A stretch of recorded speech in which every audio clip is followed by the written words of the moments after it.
Python Web Conference 2023. I am back with another one of our amazing speakers. You may recognize him. I believe he has spoken at every one of our Python Web Conferences to date. Paul Everitt, thanks for being with me today. Give yourself a quick introduction. Thanks for having me, Calvin. I'm JetBrains Developer Advocate, and my lifelong desire is to play that Galaga machine in your background. You're welcome to come on over anytime you want. I'd love to have you. So you're going to be with us for Python Web Conference. You're going to be talking about something joyful. Give us a little preview on that joyful talk. The top hit of last year was Python in the web browser, courtesy of the Anaconda people in PyScript, which kind of made people start thinking about Pyodide. How can we use the browser as a development target and still develop the way we do in Python?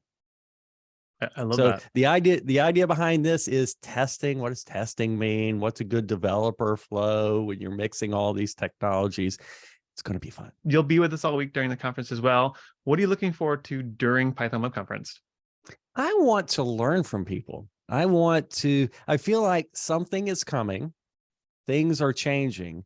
And I'd like to hear people's opinions about the future of Python web development. I mean, that is like my number one reason, one of my number one reasons for coming to these conferences is, and so I'm like, well, I'm gonna put this on so I can learn as well what the future is.